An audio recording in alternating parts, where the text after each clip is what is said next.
Corsair's 2024 release schedule continues with a new mouse, the M75 Wireless, a fully ambidextrous model that looks very similar to the M75 Air, which released towards the end of 2023.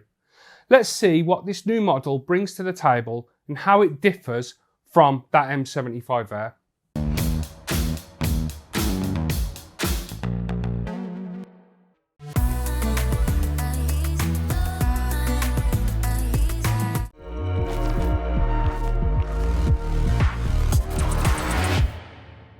Hi guys, I'm Matt and welcome to Kit Guru. So this latest mouse from Corsair features a pretty clever system for changing the side buttons from left to right, making it fully ambidextrous. Alongside that feature, the other key specs are it's got a symmetrical shape to match the interchangeable side buttons, a Corsair marksman sensor capable of up to 26,000 DPI, 650 IPS tracking and then 50 Gs of acceleration. It's got optical left and right click switches alongside Corsair's quick strike buttons for those left and right click buttons as well. It's got a 1000 Hz polling rate, three-way connectivity, which is slipstream wireless, Bluetooth and wired. And then it's got a total weight of 89 grams. The retail price for the M75 Wireless is $119.99 here in the UK, or $129.99 US dollars, or 129.99 euros. Starting with the design of the M75 Wireless then, and the mouse has an all black body, very similar to that of the M75 Air. The coating is smooth here though and does have a tendency to show up fingerprints, so if that's something that bothers you, then be prepared to wipe this thing down regularly. The shape of the footprint of the M75 Wireless is almost teardrop-like. The front is much narrower than the back, it's exactly the same shape as the M75 Air. The feel under the hand is quite nice for a symmetrical design. I usually much prefer an ergonomic shape, but I don't mind how the M75 Wireless feels at all, to be honest.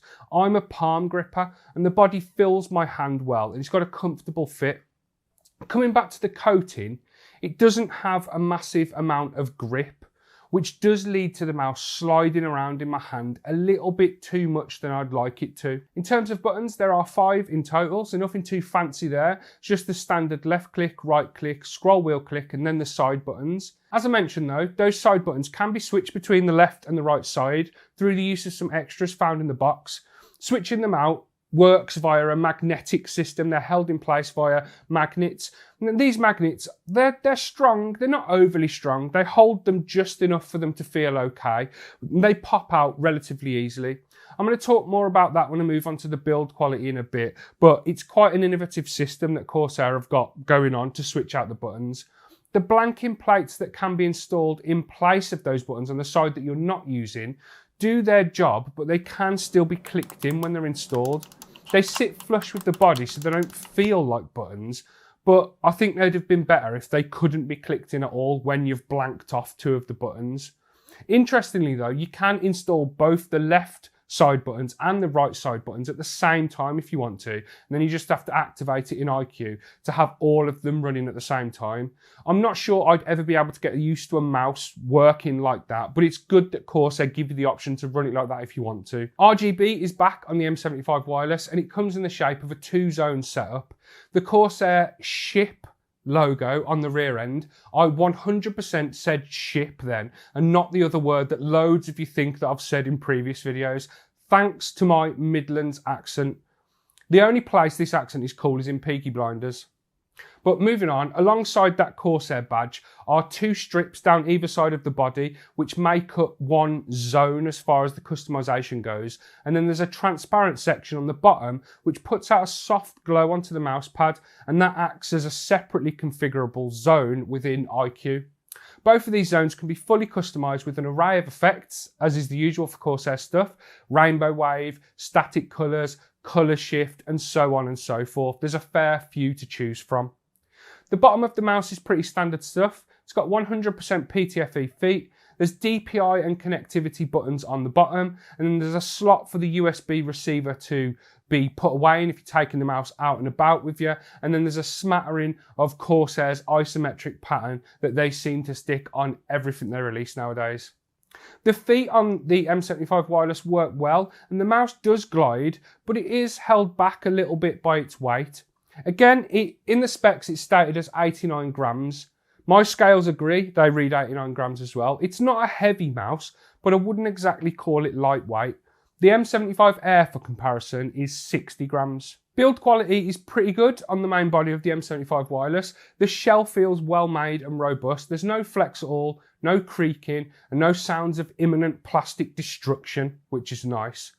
There is a bit of button pre and post travel, nothing deal breaking, but it could be a bit better. A mouse that I've reviewed and always use as sort of a benchmark for this is the Endgame Gear XM2WE. The travel is a bit more on the M75 Wireless, but it's not something you're going to notice while using it and while gaming realistically. The removable side buttons, while the system for removing and replacing them is easy and convenient, like I mentioned earlier, the actual buttons themselves do move around quite a bit.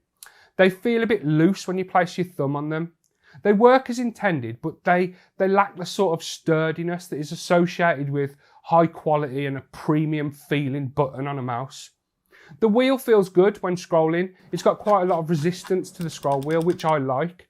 The stepping feels very similar to the wheel in the XM2WE, more so than the M75 Air, also from Corsair, which surprised me a bit, as the M75 Wireless is basically a heavier M75 Air with RGB and magnetic side buttons. Unfortunately, there is a bit of side-to-side play, which does let the wheel down a little bit, but overall, the mouse feels well made. It's solid, sturdy, and the main body and main build quality feels good.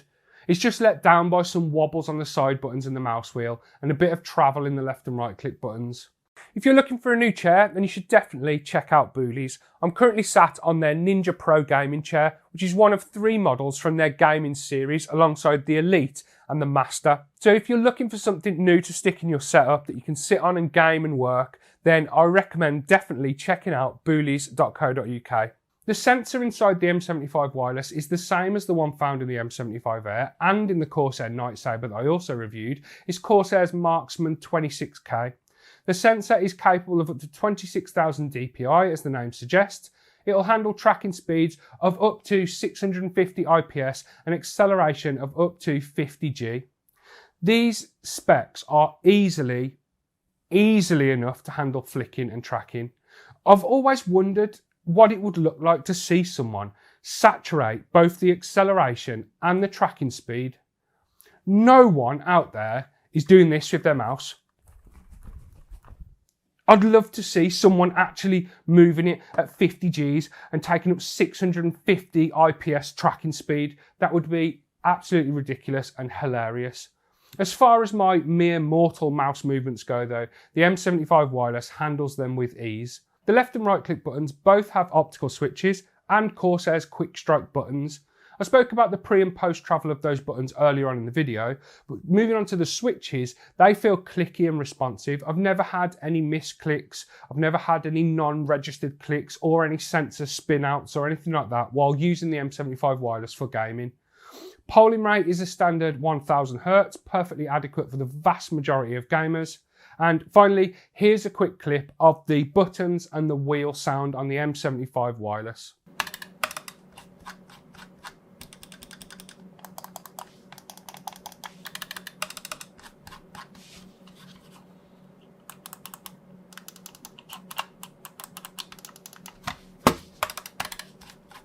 As far as connectivity goes for the M75 Wireless, you've got the 2.4 GHz wireless system via Corsair's Slipstream. That uses the USB receiver that can be found tucked away in that little cubby hole in the bottom of the mouse. Then there's Bluetooth.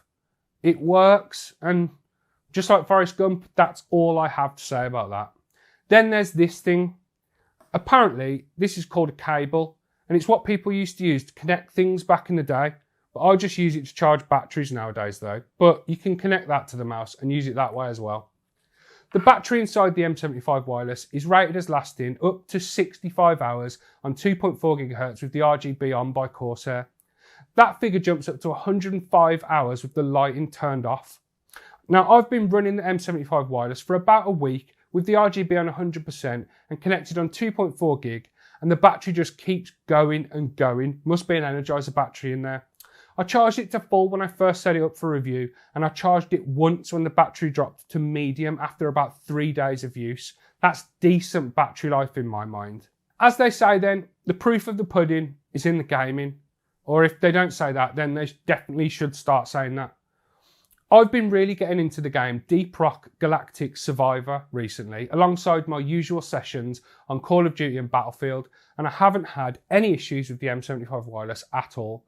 It's a touch heavier than I'm used to, and to what I prefer for FPS titles, but not too much that it feels cumbersome. In fact, the additional weight over my current daily mouse, the glorious Model D2 Pro, has led to a feeling of having a little bit more precision when sniping and playing a bit of a distance in shooters and FPS titles. But the flip side of that is that it feels slower when up close and trying to flick and track quickly. That's just the nature of the mouse though, and I'm sure with some small DPI tweaks and some more time to adjust to it, I could perform just as badly with this mouse as I could with any. The M75 Wireless is fully supported in Corsair's iCUE software, although it does have onboard memory with one configurable onboard profile, so you can set everything up, save it all to the mouse, and then uninstall iCUE if you don't want it or don't need it. That being said though, I do like iCUE. As I've said many times in videos, it's easy to use, it's fairly well designed and laid out, and it does the job of configuring Corsair products pretty well.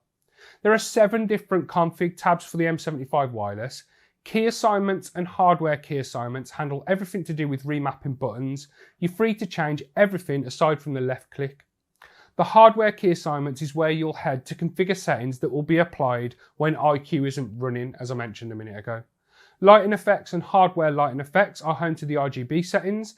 As I mentioned earlier, there are plenty of options to choose from, with lighting link options available to easily sync your chosen lighting effect across multiple Corsair devices.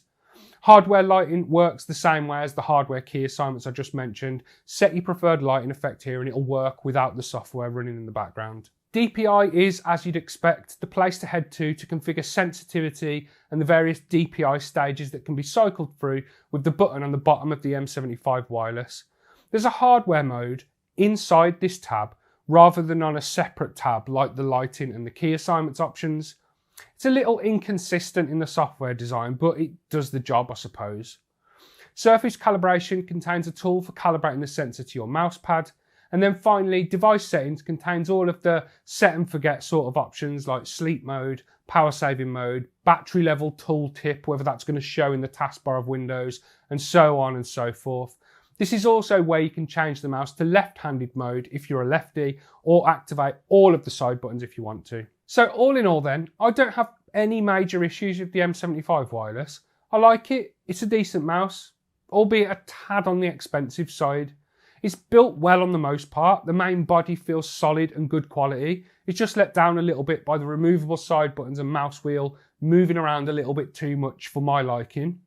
The battery has lasted well during my testing, even with the RGB on 100%, and it's performed well when I've used it for gaming. It's never given me any issues at all. The thing I'm kind of left wondering about though is just that if you're a right-handed gamer, then Corsair's other options seem to make a little bit more sense. It's not as light as the M75 Air, which I've got right here, and it's 20 quid more expensive than the M75 Air. This has dropped from its launch RRP of 140 quid down to 100 quid now. If you're dead set on getting a Corsair mouse and want a lighter model for FPS gaming, then I'd take a look at this. Then if you're after something a bit heavier, a bit bulkier, then the Night Saber, which I reviewed a while ago as well, although this is 30 quid more expensive, it serves that market a little bit better, I think. It's got more buttons, more RGB, a higher polling rate, and it's a bit heavier and feels a bit more substantial on the mouse pad. The bottom line is, for the left-handed gamers out there looking for a good Corsair mouse, then the M75 Wireless may be the one. But for anyone right-handed, I feel some of their other options are more compelling. And that's without me mentioning and talking about mice from any of the competitors, like the XM2WE that I mentioned a few times throughout the video. That's a decent mouse as well. Anyway guys, that's the end of the video. I hope you enjoyed it. Please leave me a like down below if you did.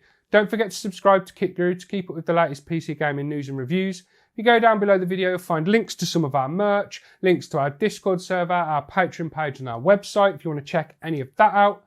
Anyway guys, I've been Matt. This has been the brand new Corsair M75 Wireless, a new fully ambidextrous mouse, not one we've seen before, or at least for a while from Corsair, and it's okay for lefties, but for righties, I'd think about some of Corsair's other options.